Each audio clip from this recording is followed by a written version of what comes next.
नमस्कार साथियों, कैसे आप सभी।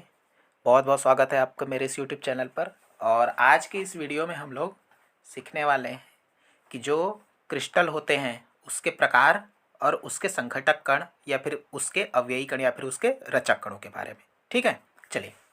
तो अगर सबसे पहले हम लोग देखें क्रिस्टलों के प्रकार, तो जैसे आपने पढ़ा है लास्ट वीडियो में कि पहला होता है आपका क्रिस्टलीय ठोस, उसके अलावा आपका अक्रिस्टलीय ठोस, धात्विक ठोस, है ना।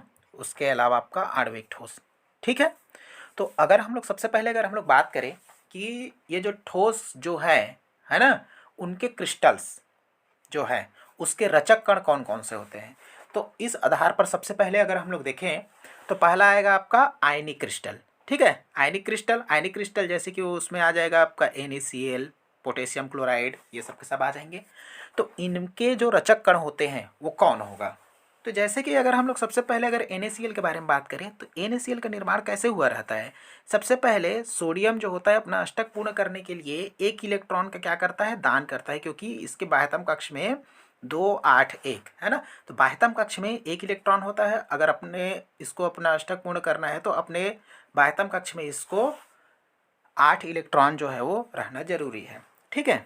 वैसे ही क्लोरीन, इसका परमाणु इसका जो इलेक्ट्रॉनिक विन्यास हो जाएगा वो आपका 2 8 7 होगा, है ना। तो इसको क्या है, अष्टक पूर्ण करना है इसको, तो एक इलेक्ट्रॉन का इसको जरूरत होगा।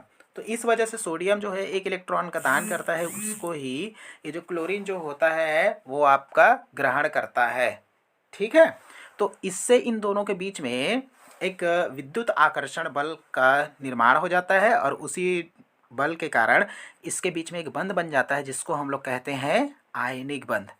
ठीक है। और फिर इसी आयनिक बंध के द्वारा ये दोनों को दोनों जुड़ करके NaCl यौगिक का निर्माण करता है ना। तो इसमें क्या हो जाएगा इसका रचक कण, तो रचक कण हो जाएगा Na+ और Cl-। ठीक है। तो हम लोग बोलेंगे कि इसके जो रचक कण होते हैं वो आपके धनात्मक व ऋणात्मक आयन होते हैं। ठीक है। चलिए अगला बात करते हैं सहसंयोजित ठोस। सहसंयोजित ठोस का एक एग्जाम्पल होता है आपका हीरा, डायमंड, और दूसरा सिलिका ऑक्साइड, है ना, सिलिका हो जाएगा। तो ये, तो इसके अगर हम लोग सहसंयोजित ठोस में क्या हो जाएगा कि जो परमाणु जो होता है ना, वही उसके क्या होते हैं, रचक कण या फिर अवयवी कण होते हैं। तो सहसंयोजित ठोस के जो रचक कण कौन हो जाएंगे, परमाणु हो जाएगा। ठीक है। आणविक ठोस, आणविक ठोस में जैसे आप नाम सुन करके जान रहे हैं कि आणविक ठोस में क्या हो जाएगा, तो आणविक ठोस के जो रचक कण हो जाएंगे वो अणु होगा। सिंपल सा बात है ना। जैसे हम लोग आणविक ठोस के बारे में बात करते हैं तो क्या होता है, तो उसके जो इकाई होता है, क्रिस्टलों की संरचनात्मक इकाई अणु होता है ये।